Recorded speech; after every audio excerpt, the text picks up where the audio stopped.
Hello viewers.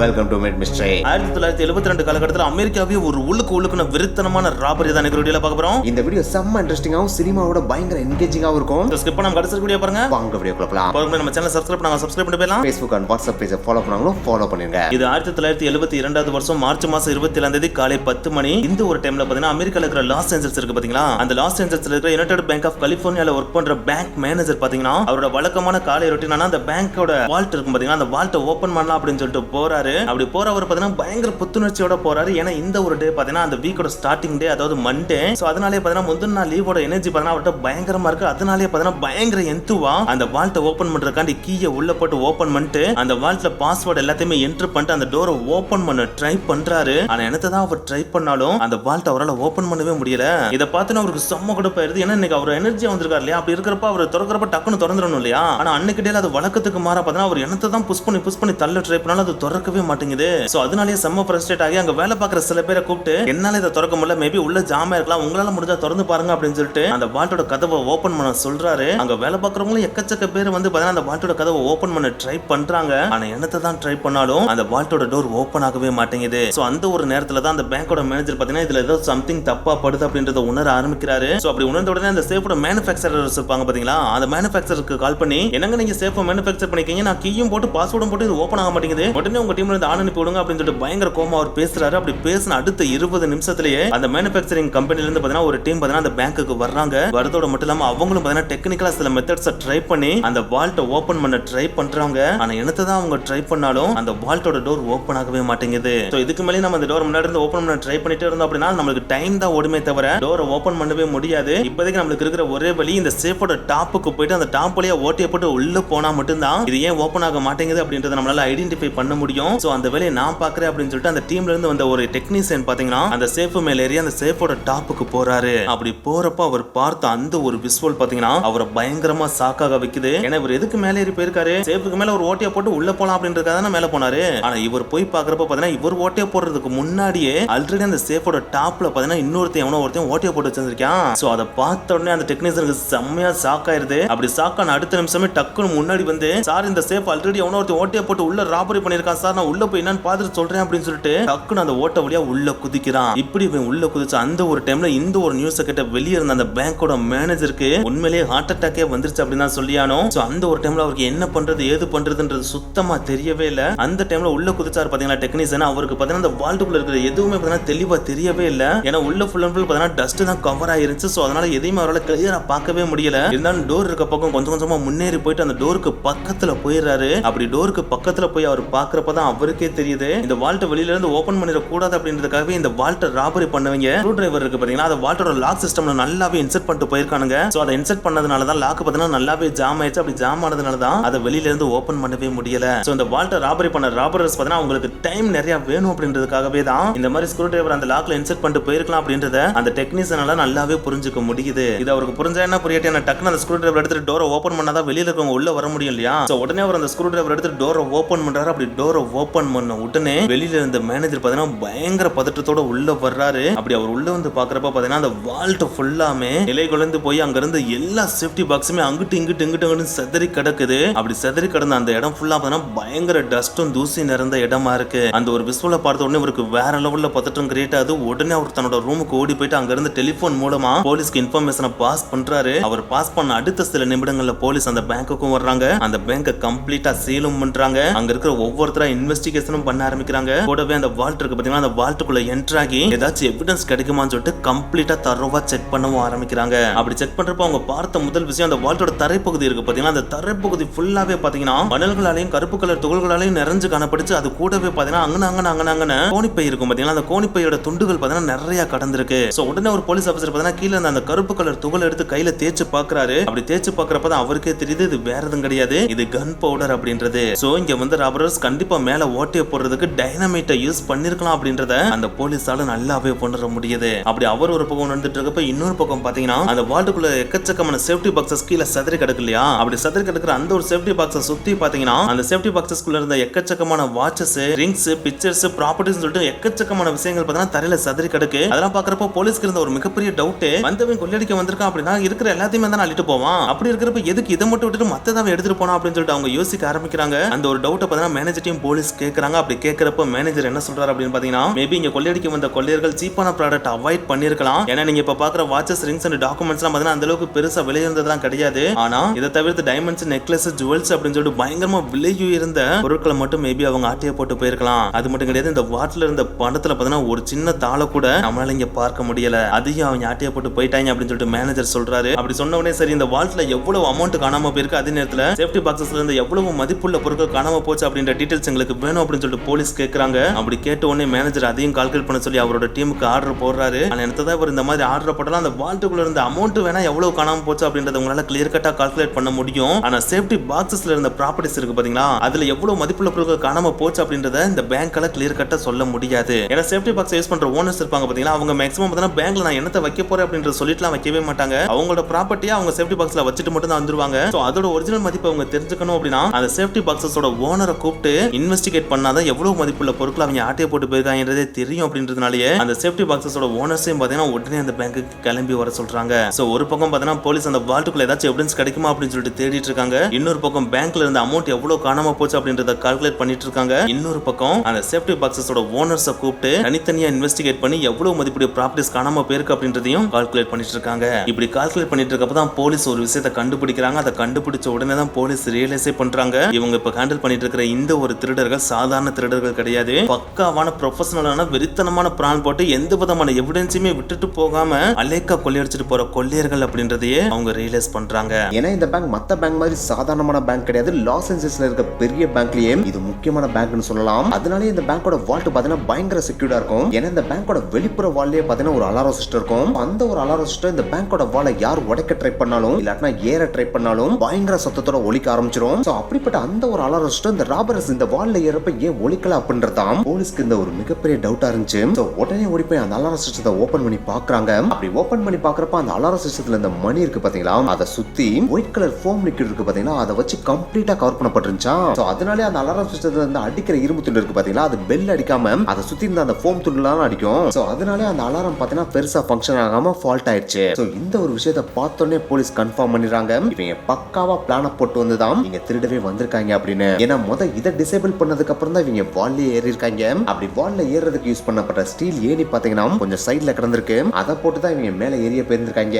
அப்படி போனதுக்கு அப்புறமே இந்த ஒரு மிகப்பெரிய ஆச்சரியமான விஷயமே, ஃபர்ஸ்ட் இவங்க டிசேபிள் பண்ண அலாரம் கூட பாத்தீங்கன்னா வெளியே இருந்துச்சு, அதனால ஈஸியா டிசேபிள் பண்ணிட்டாங்க. ஆனா ரெண்டாவது ஒரு அலாரம் பாத்தீங்கன்னா அந்த பேங்கோட வால்ட்டுக்கு மேல சீக்கிரட்டா இருக்கு அப்படின்றது அந்த பேங்கோட மேனேஜருக்கும் போர்டு மெம்பர்ஸ்க்கு மட்டும் தான் தெரியுமே தவிர வேற யாருக்குமே தெரியாது. ஆனா அந்த ஒரு விஷயத்தை இந்த ராபர்ஸ் தெளிவா தெரிஞ்சு வச்சிருக்காங்க. சோ அதனாலேயே எக்ஸாக்ட்டா வால்ட் இருக்க பிளேஸ்க்கு மேல பேங்க் ரூஃப் அடைஞ்ச உடனே அந்த இடத்துல இருக்க ரூஃப் உடைக்கணும்னு சொல்லிட்டு பிளான போடுறானுங்க. ஆனா அந்த ரூஃப் உடைக்கிறதுன்றது அவ்வளவு சாதாரணமான விஷயம் கிடையாது. ஏன்னா அது கிட்டத்தட்ட 40 சென்டிமீட்டர் அளவுக்கு திக்னஸ் கொண்ட கான்கிரீட்டால உருவாக்கப்பட்ட ரூஃப். அந்த ஒரு ரூஃபை வெறும் ட்ரில் மிஷினை மட்டும் வச்சு ஓட்டைய போடுறதுன்றது சாதாரணமான விஷயம் கிடையாது. ஏன்னா ட்ரில் மிஷினை மட்டும் வச்சு ஓட்டைய போட்டோம்னா அந்த ரூஃபை ஓட்டைய போடுறதுக்கு கிட்டத்தட்ட ஒரு வாரத்துக்கு மேல ஆகும். ஆனா அவங்களுக்கு அந்த அளவுக்கு டைம் இருக்கான்னு கேட்டா அதுதான் கிடையாது. சோ அதனாலே ராபர்ஸ் பாத்தீங்கன்னா பக்காவா பிளான போட்டு சில வெடிப்பொருட்களையும் கொண்டு வந்திருக்காங்க. அந்த வெடிப்பொருட்களை இன்செர்ட் பண்றதுக்காக மட்டும் சின்ன சின்ன துளைகளை அந்த ரூஃப்ல போட்டிருக்காங்க. அப்படி வச்ச வெடிப்பொருட்களையும் சும்மா சாதாரணமா வச்சுட்டா சவுண்ட் அளவுக்கு அதிகமா கேட்கும் அப்படின்றதுக்காகவே எக்கச்சக்கமா மணலும் கொண்டு வந்திருக்காங்க. அதே நேரத்துல சின்ன சின்ன கோணி பைகளையும் கொண்டு வந்திருக்காங்க. சோ மணல் ரப்பப்பட்ட சின்ன சின்ன கோணி பைக்குள்ள டைனமைட்டை வச்சுதான் அந்த ரூஃபே இவங்க வெடிக்க வச்சிருக்காங்க. அப்படி டைனமைட் வெடிக்கிறப்ப அந்த ரூஃபோட வெடிச்ச பாகங்கள் இருக்கு பாத்தீங்களா, அது மேல் நோக்கி சிதறி வராம கீழ் நோக்கி வால்ட் பக்கம் போற மாதிரி தான் பக்காவா பிளான போட்டு வந்திருக்காங்க. சோ ஃபர்ஸ்ட் பிளான இவங்க சக்சஸ்ஃபுல்லா பண்ண உடனே ரெண்டாவது இவங்க பண்ண பிளான் என்னன்னு பாத்தீங்கன்னா அந்த வால்ட்டுக்கு மேல இருக்க அலாரம் சிஸ்டம் இருக்கு பாத்தீங்களா, அதை ஆஃப் பண்றதா. அந்த அலாரம் சிஸ்டத்துல எந்த வயரை கட் பண்ணா இந்த அலாரம் அடிக்காது அப்படின்றத நல்லா தெரிஞ்சு வச்சுட்டு வந்தனாலதான் அந்த வயரை அழகா கட் பண்ணி அந்த அலாரத்தை அல்லேக்கா தூக்கி ஓரமா வச்சிடறாங்க.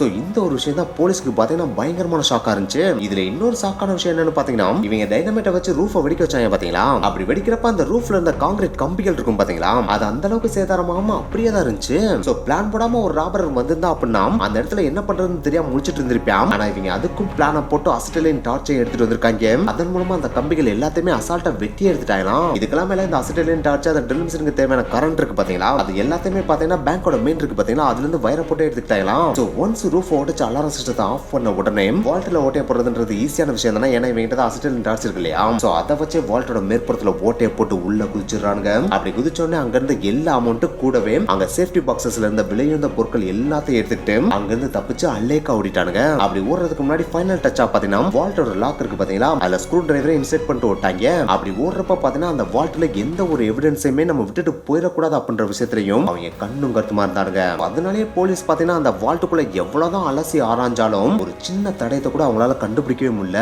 அவங்களும் அட்லீஸ்ட் ஒரு ஃபிங்கர் பிரிண்டாவது கண்டுபிடிச்சலாம் அப்படின்னு சொல்லிட்டு தேடி தேடி பாக்குறாங்க. ஆனா ஒரு ஃபிங்கர் பிரிண்ட கூட கண்டுபிடிக்க முடியல. ஆனா அதற்கு மாறாம் ஒரே ஒரு பிளாக் கலர் கிளவுஸும் அவங்க ட்ரில் பண்ணப்ப கீழே விழுந்த இரும்பு துண்டுகள் இருக்கு பாத்தீங்களா, அது அப்புறம் ரூஃபை வெடிக்க வைக்கிறதுக்காக யூஸ் பண்ண எக்ஸ்ப்ளோசிவ்ஸ் இருக்கு பாத்தீங்களா, அதுல இருந்து வெளிவந்த கன் பவுடர்ஸ் தான் அவங்களுக்கு கிடைச்சிச்சு. ஆனா இதை வச்சு ஏதாவது துப்பு துளக்க முடியுமான்னு கேட்டாம், இதை வச்சு ஒரு மண்ணாங்கட்டியும் பண்ண முடியாது. சரி அட்லீஸ்ட் எவ்வளவு அமௌண்ட் தான் கொள்ளையடிச்சு போனாங்க அப்படின்றதாவது சொல்லுங்க அப்படின்னு சொல்லிட்டு போலீஸ் கேட்கிறப்பதான் அவங்க கொள்ளையடிச்சு போன அமௌண்ட் அண்ட் அந்த விலையுயர்ந்த பொருட்களோட மதிப்பு மட்டும் கிட்டத்தட்ட 80 மில்லியன் அமெரிக்கன் டாலர் அப்படின்னு பேங்க் மேனேஜர் சொல்லியிருக்காப்ல. அதை கேட்டோடனே போலீஸ் வேற லெவல்ல ஷாக் ஆயிடுறாங்க. ஏன்னா 1972 காலகட்டம் வரைக்கும் இவ்வளவு பெரிய கொள்ளையை இந்த உலகமே பார்த்தது கிடையாது. சோ அதனாலேயே பாத்தீங்கன்னா இந்த ராபரியை தான் இந்த உலகத்தோட பிக்கஸ்ட் பேங்க் ராபரி அப்படின்னு அந்த காலகட்டத்தில் சொன்னாங்க. சோ அதனாலேயே பாத்தீங்கன்னா போலீஸ்க்கு அளவுக்கு அதிகமான பிரஷர் கொடுக்கப்படுது. அவங்களும் எங்கிட்டாவது துப்பு கிடைக்குமா அப்படின்னு சொல்லிட்டு வலை வீசி தேட ஆரம்பிக்கிறாங்க. அப்படி தேடுறப்ப அவங்க எடுத்த முதல் ஸ்டெப் என்னன்னு பாத்தீங்கன்னா அவங்க ரூஃப் ஓட்டையப்பட என்ன யூஸ் பண்ணியிருந்தாங்க, ட்ரில் மிஷின் தானே யூஸ் பண்ணியிருந்தாங்க. சோ அந்த ட்ரில் மிஷின் அவங்க புதுசா வாங்கி யூஸ் பண்ணியிருந்தாங்க அப்படின்னா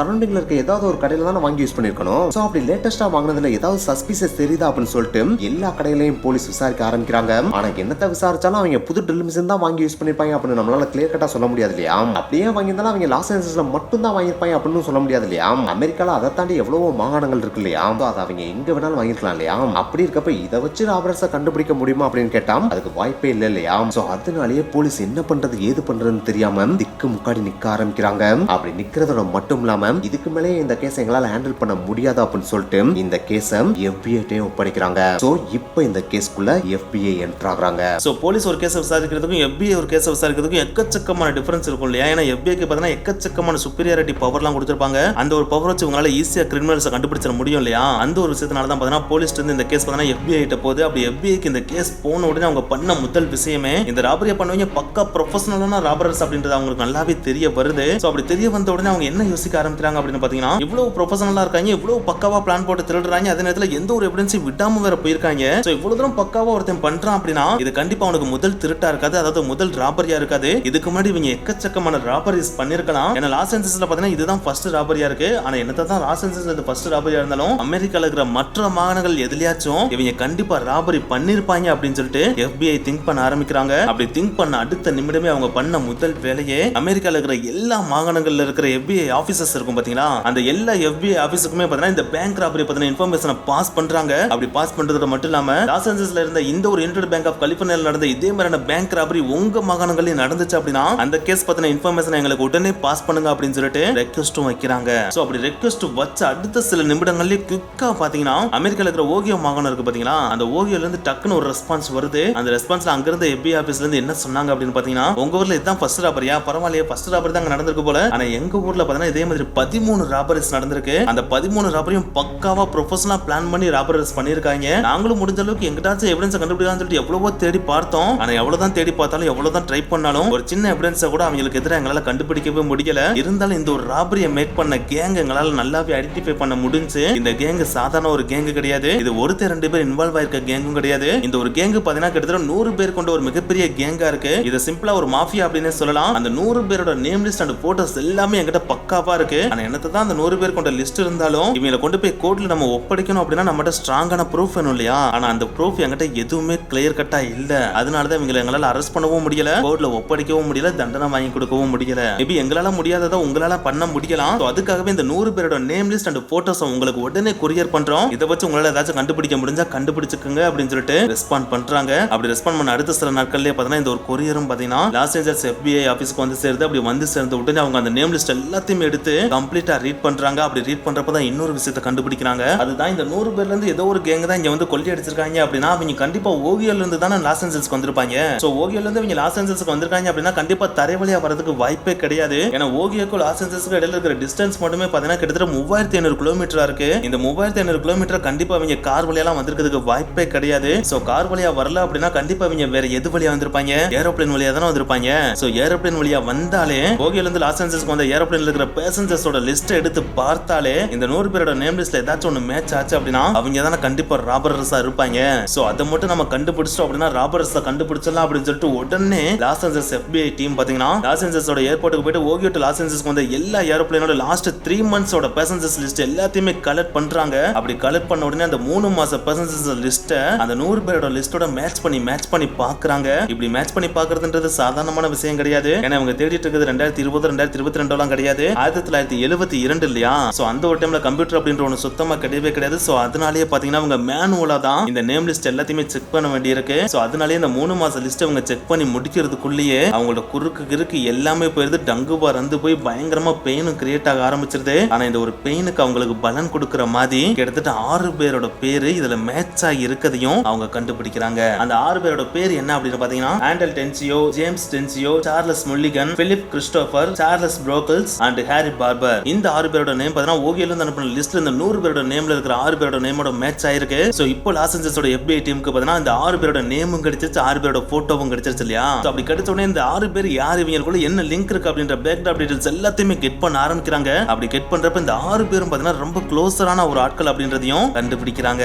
அது மட்டும் கிடையாது, இந்த 6 பேருமே பாத்தீங்கன்னா சின்ன சின்ன கிரிமினல் ரெக்கார்ட்ஸ் வச்சிருக்காங்க. அதே நேரத்துல ஜெயிலுக்கு அடிக்கடி போயிட்டு வர வந்திருக்காங்க. ஆனா என்னதான் ஜெயிலுக்கு அடிக்கடி போயிட்டு வந்தாலும் ரொம்ப லாங் டர்ம் ஜெயில் அப்படின்ற மாதிரிலாம் இவங்க லைஃப்ல இவங்க அனுபவிச்சதே கிடையாது. என்னதான் லாங் டைம் ஜெயில் இவங்க அனுபவிக்கல அப்படினாலும் இவங்க கண்டிப்பா அக்யூஸ்ட் தானே. சோ அதனால இவங்க டீடைல்ஸ் கலெக்ட் பண்ணி பாக்குறப்பதான் இந்த 6 பேர்ல மாஸ்டர் மைண்டா இருந்தவன் ஆண்டல் டென்சியோ அப்படின்றத கண்டுபிடிக்கிறாங்க. அதுக்கடுத்து ரெண்டாவது அந்த ஜேம்ஸ் டென்சியோ இருக்கான் பாத்தீங்கன்னா அவன் வேற யாரும் கிடையாது, இந்த ஆண்டல் டென்சியோ இருக்கான் பாத்தீங்கன்னா அவனோட அண்ணன் தான் இந்த ஜேம்ஸ் டென்சியோ. அதுக்கடுத்து மூணாவதா இருந்த சார்லஸ் முல்லிகன் இருக்கான் பாத்தீங்கன்னா அவன் யாருன்னா நம்ம மாஸ்டர் மைண்ட் ஆண்டல் டென்சியோ இருக்கான் பாத்தீங்கன்னா அவனோட தங்கச்சியோட புருஷன் தான் இந்த சார்லஸ் முல்லிகன். அதுக்கடுத்து நாலாவதா இருந்த பிலிப் கிறிஸ்டோபர் அப்படின்ற பாத்தீங்கன்னா அவனோட ஃப்ரெண்ட்ஸ் சர்க்கிள் வந்து கூப்பிட்டுருக்கான். அவனோட ஸ்கில்லே பாத்தீங்கன்னா மானிட்டரிங் அப்படின்றதா இருந்திருக்கு. ஏன்னா இவங்க இந்த மாதிரி ராபரி பண்ணிட்டு இருக்கப்ப ராபரியில மட்டும் தான் கான்சென்ட்ரேட் பண்ணிட்டு இருப்பாங்க. அப்படி இருக்கிறப்ப வெளியில இருந்து யாராச்சும் இவங்க நோட் பண்ணிட்டு இருக்காங்களா அப்படின்றத கீப் ஆன் கண்காணிக்கணும் இல்லையா. அதாவது யாரோட கண் பார்வையாச்சும் இவங்க பக்கம் திரும்புதான்றத கண்காணிக்கணும் இல்லையா. அந்த ஒரு வேலையை பாத்தீங்கன்னா இந்த பிலிப் கிறிஸ்டோபர் அப்படின்றவன் பாத்துக்குவான். அதுக்கடுத்து சார்லஸ் ப்ரோக்லஸ் அப்படின்றவன் பாத்தீங்கன்னா எலக்ட்ரானிக்ஸ் அண்ட் எக்ஸ்ப்ளோசிவ்ல பாத்தீங்கன்னா பயங்கரமான எக்ஸ்பர்ட்டா இருந்திருக்கான். சோ அந்த கான்கிரீட் உடைக்கிறதுக்கு தேவையான டைனமைட் இருக்கு பாத்தீங்கன்னா அந்த டைனமைட் ரெடி பண்ணி கொடுக்கறதே இவனதா இருந்திருக்கான். அதுக்கடுத்து லாஸ்டா இருக்கிற ஹாரி பார்பர் பாத்தீங்கன்னா இவங்க செய்யற வேலைக்கு உதவிக்கு ஒருத்தன் தேவைப்படுவான் இல்லையா, அதுக்காகவே அவனை கூட்டு வந்திருக்காங்க. இந்த 6 பேரோட லிஸ்ட் அண்ட் இவங்க யார் யார் அப்படின்ற டீடைல ஃபுல்லா பாத்தீங்கன்னா இப்ப FBI எடுத்து முடிச்சிட்டாங்க. ஆனா எடுத்தது இந்த 6 பேரோட லிஸ்ட் FBI எடுத்தாலும் இப்போ அவங்க எங்க இருக்காங்கன்றது உங்களுக்கு தெரியாது இல்லையா. அப்படியே தெரிஞ்சாலும் இவங்களுக்கு எதிராக எவிடன்ஸ் ஏதாச்சும் கலெக்ட் பண்ணா மட்டும் தான் இவங்களை அரெஸ்ட் பண்ண முடியும் இல்லையா. சோ அதனால இவங்களுக்கு எதிரான எவிடன்ஸை கலெக்ட் பண்ற வேலையை FBI செய்ய ஆரம்பிக்கிறாங்க. அதோட முதல் கட்டமா இவங்க செஞ்ச விஷயம் என்ன அப்படின்னு பாத்தீங்கன்னா இவங்க எங்க தங்கிருக்காங்க அப்படின்றத இவங்களால கண்டுபிடிக்க முடியாது. ஆனா இவங்க ஏர்போர்ட்ல இறங்கி தானே இவங்க எங்க போகணுமோ அங்க போயிருப்பாங்க. சோ ஏர்போர்ட்ல இருந்து இறங்கி அவங்க போயிருக்காங்க அப்படின்னா கண்டிப்பா அங்க வெளியில இருக்க ஏதாச்சும் ஒரு டாக்ஸியை பிடிச்சா இவங்க அந்த ஒரு இடத்துக்கு போயிருக்கணும். சோ கண்டிப்பா நம்ம லாஸ் ஏஞ்சல்ஸ் ஏர்போர்ட்டோட டாக்ஸி இருக்கிற இடத்துக்கு போனோம் அப்படின்னா அங்க இருக்கிற ஒவ்வொரு டாக்ஸி டிரைவரா விசாரிச்சாலே அவங்க இந்த போட்டோவை காமிச்சு கேட்டாலே கண்டிப்பா யாராச்சும் ஒருத்தராச்சும் இவங்களை ரிமெம்பர் பண்ண முடியும். அப்படி பண்ணாங்க அப்படின்னா அந்த டிரைவர் மூலமாவே அவங்க இருக்கிற இடத்தை கண்டுபிடிச்சலாம் அப்படின்னு சொல்லிட்டு இவங்க அந்த ஏர்போர்ட்ல இருக்கிற டாக்ஸி டிரைவர்ட்ட போய் ஒவ்வொருத்தவங்களா கேட்டுட்டே இருக்காங்க. ஆனா யார்கிட்ட கிட்டாலும் யாருக்குமே அந்த அளவுக்கு பெருசா ரீகால் பண்ணவே முடியல. ஏன்னா டாக்ஸி டிரைவர் பாத்தீங்கன்னா ஒரு நாளைக்கு ஒரு கஸ்டமரை ஏத்திட்டு இருப்பாரு, ஒரு நாளைக்கு 10-15 கஸ்டமர் இல்லைன்னா 20 பேர் கூட ஏத்திட்டு போவாங்க இல்லையா. அப்படி ஏத்திட்டு போற 20 பேருமே அவர் மைண்ட்ல ஞாபகம் வச்சிருக்கணும்ன்ற அவசியமும் கிடையாது இல்லையா. அதனால அங்க இருந்த மேக்ஸிமம் டாக்ஸி டிரைவர்ஸ் பாத்தீங்கன்னா இந்த போட்டோல இருக்கிற யாரையுமே ரிமெம்பர் பண்ண முடியல அப்படின்னு சொல்லிடுறாங்க.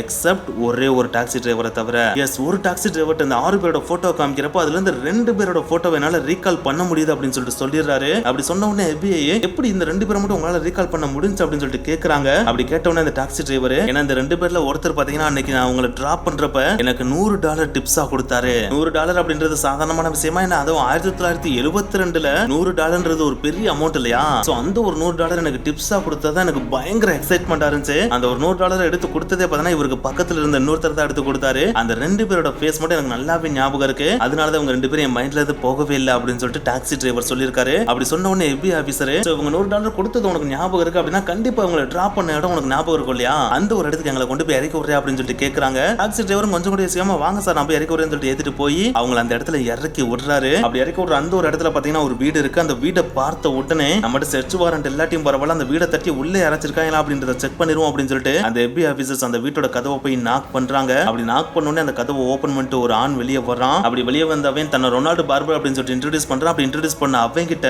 FBI ஆபீசர் அந்த 6 பேரோட போட்டோவை காமிச்சு இவங்க இந்த ஒரு வீட்டுக்கு வந்தாங்களா அப்படின்னு சொல்லிட்டு கேக்குறாங்க. அப்படி கேட்ட உடனே ஆமா இந்த 6 பேர் என்னோட வீட்டுக்கு வரதான் செஞ்சாங்க, இதுல இருக்கிற ஹாரி பார்பர் என்னோட பிரதர் தான், ஏன் சார் இதுல எதுவும் உங்களுக்கு பிரச்சனை அப்படின்னு சொல்லிட்டு கேக்குறான். அப்படி கேட்ட உடனே FBI ஆபீசர்ஸ் இல்ல இவங்களை பத்தி நிறைய டீடைல்ஸ் நாங்க தெரிஞ்சுக்கலாம்னு வந்திருக்கோம், உங்களால முடிஞ்ச பதில சொல்லுங்க அப்படின்னு சொல்லிட்டு கேக்குறாங்க. அப்படி கேட்ட உடனே ரொனால்டு பார்பரும் நீங்க கேக்குற கேள்விக்கு என்னால பதில் சொல்ல முடிஞ்சா சொல்றேன்னு சொல்லிட்டு சொல்றான். FBI ஆபீசர்ஸும் அடுத்தடுத்து எக்கச்சக்கமான கேள்விகள் கேக்குறாங்க. ஆனா அப்படி அவங்க கேட்ட எல்லா கேள்விக்குமே ரொனால்டு பார்பர் சொன்ன ஒரே பதில் எனக்கு எதுவுமே தெரியாதுன்றதா தான் இருந்துச்சு. ஆனா அவன் சொல்ற அந்த ஒரு பதில வச்சு FBI ஆபீசர்ஸ் கண்டுபிடிச்சாங்க இவன் பொய் தான் சொல்றான், இவன் இருந்து இதுக்கு மேல நம்மளால எந்த ஒரு பதிலும் கெட் பண்ண முடியாது அப்படின்றத அவங்க நல்லாவே ரியலைஸ் பண்ணிடுறாங்க. சொல்றாங்க. சரி இந்த 6 பேர் இப்ப எங்க இருக்காங்கன்றதாச்சும் உங்களுக்கு தெரியுமா அப்படின்னு சொல்லிட்டு கேக்குறாங்க. அதுக்கு ரொனால்டோ பார்பர் அன்னைக்கு வந்தாங்க, வந்த உடனே இங்க இருந்து கிளம்பி போயிட்டாங்க, அவ்வளவுதான் எனக்கு தெரியும். அதை தாண்டி இவங்க எங்க போனாங்க, என்ன பண்ணாங்க, என்ன பண்ணிட்டு இருக்காங்க அப்படின்னு எதுவுமே எனக்கு தெரியாது. இதுக்கு மேலே நீங்க எங்கிட்ட கேள்வி கேட்டாலும் அதுக்கான பதில் எங்கிட்ட சுத்தமா கிடையாது அப்படின்னு சொல்லிட்டு அவன் வீட்டுக்குள்ள போயிடுறான். சோ என்னதான் இந்த 6 பேரை கண்டுபிடிச்சாலும் அவங்க வந்து இறங்கின வீட்டை கண்டுபிடிச்சாலும் இப்பயும் கூட FBI ஆபீசர்ஸ்க்கு இவங்க எங்க போனாங்க, என்ன பண்ணிட்டு இருக்காங்கன்ற டீடைல் சுத்தமா கிடைக்கவே இல்ல.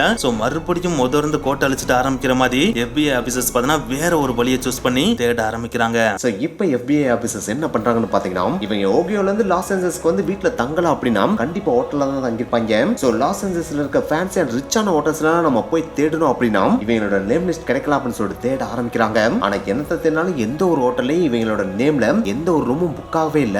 சோ என்னத்தை தேடியும் கிடைக்கல அப்படின்றப்பதான் ஒரே ஒரு FBI ஆபீசர் நம்ம ஏன் பெரிய பெரிய ஹோட்டல்ல போய் தேடிட்டு இருக்கோம், ஃபெமிலியரே இல்லாத சின்ன ஹோட்டல்ல நம்ம போய் தேடலாமே அப்படின்னு சொல்லிட்டு ஒரு ஐடியாவை கொடுக்குறாரு. அப்படி கொடுக்குறப்ப இந்த ஐடியா அந்த அளவுக்கு பெருசா ஒர்க் அவுட்டே ஆகாத ஐடியா மாதிரி இருந்தாலும் இவங்க சின்ன ஹோட்டல்ல தேடுறப்போ ஒரு நேமும் கிடைக்குது. அந்த நேம் தான் சார்லஸ் முல்லிகன். எஸ், சார்லஸ் முல்லிகன்ற பேர்ல பாத்தீங்கன்னா ஒரு சின்ன ஹோட்டல்ல ஒரு ரூம் புக் ஆயிருந்திருக்கு. அவன் பாத்தீங்கன்னா ரீசெண்டா 2 நாளைக்கு முன்னாடி தான் அந்த ரூமை காலி பண்ணிட்டு போயிருந்திருக்கான். அப்படி போன அவனோட நேம், அவனுடைய காரோட நம்பர் அப்படின்னு சொல்லிட்டு அவனுடைய எல்லா டீடைல்ஸுமே பாத்தீங்கன்னா அந்த ஹோட்டலோட ரிசப்ஷன்ல என்டர் பண்ணவும் பட்டிருக்கு. சோ அதை பார்த்தோன்னே அந்த கார் நம்பரை FBI ட்ராக் பண்ணியும் பாக்குறாங்க. அப்படி பாக்குறப்ப அந்த கார் ரொனால்டோ பார்பருக்கு சொந்தமான கார் அப்படின்றதையும் கண்டுபிடிக்கிறாங்க. இந்த ரொனால்டோ பார்பர்ன்றது வேற யாரும் கிடையாது. ஏர்போர்ட்ல இருந்து இறங்கினோடனே நேரா ஒரு வீட்டுக்கு போனாங்க பாத்தீங்களா. அவன்கிட்ட கூட இப்ப FBI போய் ரீசெண்டா இன்வெஸ்டிகேட் பண்ணிட்டு வந்தாங்க பாத்தீங்களா. அவனுடைய காரை தான் அங்க இருந்து எடுத்து வந்து இந்த ஹோட்டல்ல ரூமை போட்டு இங்க தங்கி இருந்திருக்காங்க. சோ இந்த ஒரு டீடைல கண்டுபிடிச்சோன்னே அடுத்த கட்டமா இவன் தங்கி இந்த ரூம்ல இருந்து யார் யாருக்கெல்லாம் கால் பண்ணிருக்காங்க அப்படின்ற எல்லா டீடைலையும் ட்ராக் பண்ண ஆரம்பிக்கிறாங்க. அப்படி ட்ராக் பண்ணல ஒரு வீட்டோட லேண்ட்லைனுக்கு அடிக்கடி இவன் கால் பண்ணிருக்காங்க அப்படின்ற டீடைலையும் கண்டுபிடிக்கிறாங்க.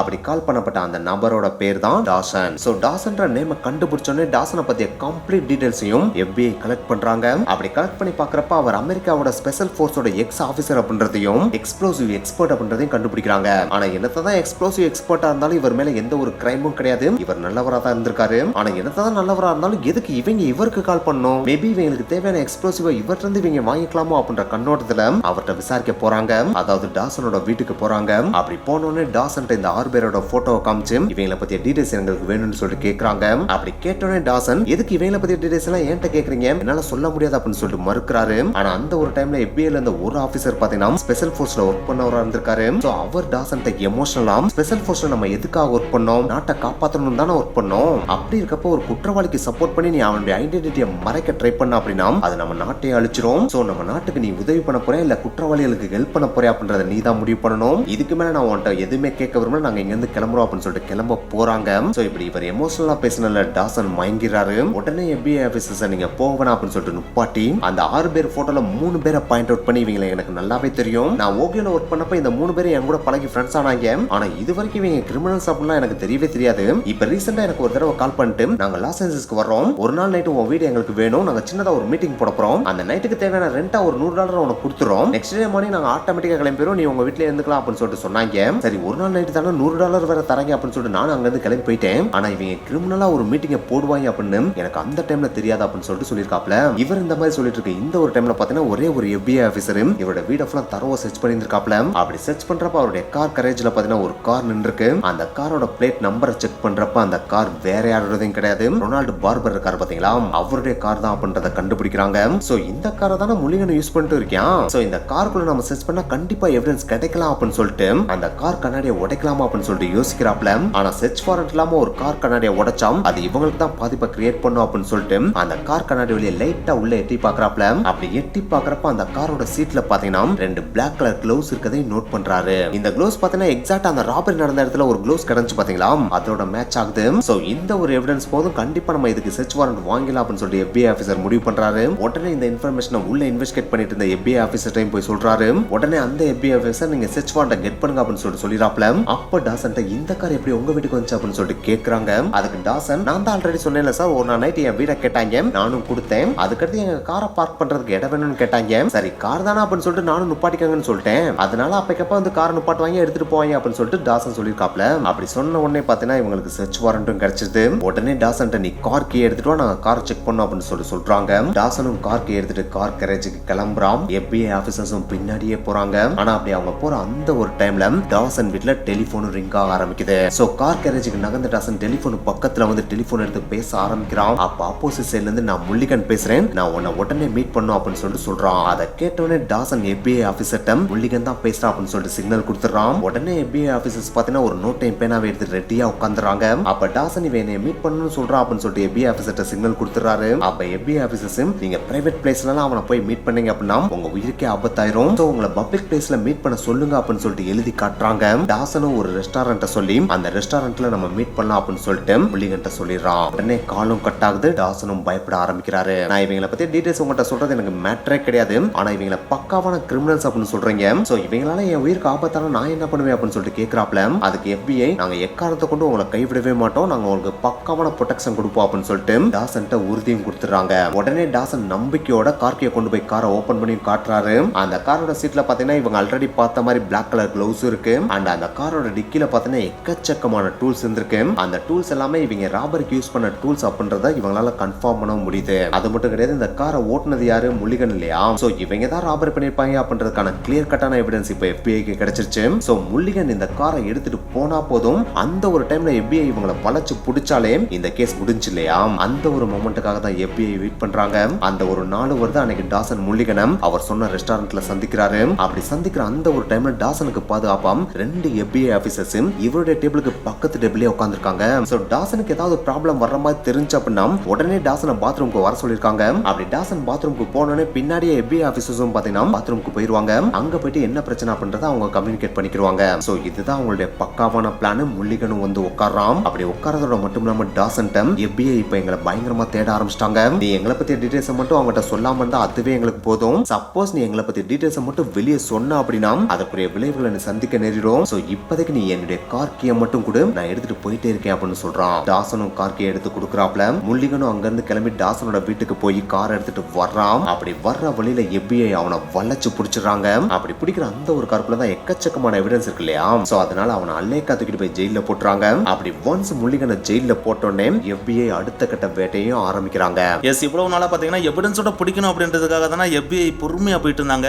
ஆனா இப்பதான் முல்லிகனை பாத்தீங்கன்னா எவிடன்ஸோட பிடிச்சிட்டாங்க இல்லையா? சோ ஒன்ஸ் இவனை பிடிச்சிட்டாங்க அப்படினாலே கண்டிப்பா இது எல்லாருமே பிடிக்கிறதுக்கான வாரண்ட் கிடைச்சணும் இல்லையா? சோ அந்த வாரண்ட் கிடைச்ச உடனே பாத்தீங்கன்னா ஒவ்வொருத்தனா வேட்டையாட ஆரம்பிக்கிறாங்க. அப்படி வேட்டையாட ஆரம்பிச்ச உடனே பாத்தீங்கன்னா ஆண்டல் அண்ட் ஜேம்ஸ் டின்சியோவை பிடிச்சிடுறாங்க. ஆனா என்னதான் இவங்க 2 பேரை பிடிச்சாலும் முல்லிகனை பிடிச்சாலுமே இவங்க 3 பேருமே பாத்தீங்கன்னா நாங்க தப்பு பண்ணோம் அப்படின்றத வாய் திறந்து ஒத்துக்கவே மாட்டேன்றாங்க. சோ இந்த ஒரு இடத்துல FBI டாக்டிக்கலா ப்ளே பண்ண சொல்லிட்டு முடிவு பண்றாங்க. ஏன்னா இந்த கேங்ல இருக்கிற 6 பேர்ல எவனாச்சும் ஒருத்தன் வாக்குமூலம் கொடுத்தா மட்டும்தான் இவங்க தான் குற்றம் செஞ்சாங்க அப்படின்றது கன்ஃபார்ம் ஆகும் இல்லையா? சோ அதனாலே அடுத்து நம்ம பிடிக்கிறவனை தனியா கூட்டு போய் இன்வெஸ்டிகேஷன் ரூம்ல உட்கார வச்சு ட்ரீட் பண்ற விதத்துல ட்ரீட் பண்ணி அவன்கிட்ட இருந்து உண்மையை வாங்கணும் அப்படின்னு சொல்லிட்டு முடிவு பண்றாங்க. அப்படி அவங்க முடிவு பண்ண டைம்ல அவங்ககிட்ட சிக்கின ஒருத்தன் தான் சார்லஸ் புரோக்கல்ஸ்.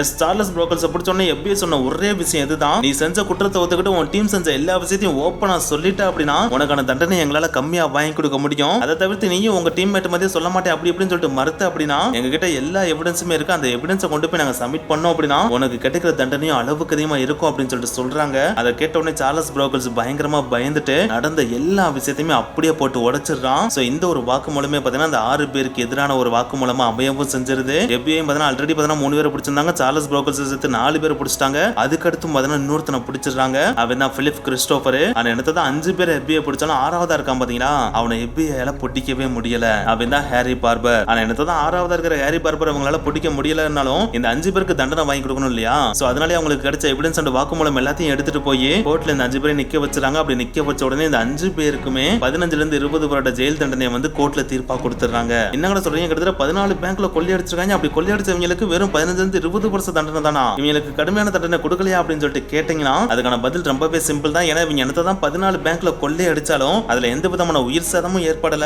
இவங்க எந்த விதமான ரொம்ப டேஞ்சரான ஆக்டிவிட்டீஸ்லயும் ஈடுபடல. அது மட்டும் கிடையாது, இவங்க கொள்ளையடிச்ச பணங்கள்ல மேக்ஸிமம் பணத்தை வேற இவங்க ரெக்கவர் பண்ணிட்டாங்க இல்லையா? சோ அதனாலேயே பாத்தீங்கன்னா இவங்களுக்கு 15 ல இருந்து 20 வருட சிறை தண்டனை மட்டும் தான் கோர்ட்ல தீர்ப்பா கொடுத்திருக்காங்க. ஆனா என்னதான் அந்த 5 பேருக்கு இந்த சிறை தண்டனை கொடுத்தாலும் 6வது இருந்த ஹாரி பார்பர் இருக்கான் பாத்தீங்களா, அவன் பாத்தீங்கன்னா FBI கையில சிக்காதனாலேயே தனிக்காட்டு ராஜாவா அவன் இஷ்டத்துக்கு தனியாவே வாழ ஆரம்பிச்சிட்டு இருந்திருக்கான். அப்படி வாழ்ந்து அவன் பாத்தீங்கன்னா தன்னோட ஐடென்டிட்டியே மாத்தி கிட்டத்தட்ட 8 வருஷம் பாத்தீங்கன்னா அமெரிக்கால ஜாலியா வாழ்ந்துட்டு இருந்திருக்கான். ஆனா அந்த 8 வருஷம் கழிச்சு ஒரே ஒரு பெண்மணி பாத்தீங்கன்னா இப்படி ஒருத்தன் வாழ்ந்துட்டு இருக்கா, இவன் குடிபோதையில இருக்கிறப்ப நான் ஹாரி பார்பரா பழைய காலத்துல வாழ்ந்தேன், அப்படி வாழ்ந்தனா இந்த மாதிரியான விஷயங்கள்லாம் பண்ணேன் அப்படின்னு சொல்லிட்டு புலம்புனியா. சோ இவன் தான் ஹாரி பார்பரா இருப்பான் போல, நீங்க உடனே வந்து இவனை பிடிச்சிட்டு போங்கன்னு சொல்லிட்டு FBI கிட்ட கம்ப்ளைண்ட் பண்ணிடுறாங்க. அப்படி பண்ண உடனே 8 வருஷம் கழிச்சு FBI பாத்தீங்கன்னா மறுபடியும் அவனை வளைச்சு பிடிச்சு தூக்கிட்டு போயிறாங்க. அப்படி தூக்கிட்டு போன அவனுக்கு 8 வருஷம் கழிச்சு 15 ல இருந்து 20 வருஷம் சிறை தண்டனை கொடுத்துட்டாங்களாம். சோ ஃபைனலா 1980 இந்த ஒரு கேஸ் க்ளோஸ் பண்ணவும் பட்டுச்சு. என்னதான் பயங்கரமான திருடனா இருந்தாலும் பணத்தை தின்னு கொட்ட போட்டவனாவே இருந்தாலும் பல நாள் திருடன் ஒரு நாள் அகப்படுவான் அப்படின்ற மாதிரி பல திருட்டை எக்ஸ்பர்ட்டா பண்ணவனா இருந்தாலும் ஒரு சின்ன விஷயத்துல மாட்டதான் செய்வான். அதுல இந்த கேஸும் விதிவிலக்கு இல்ல.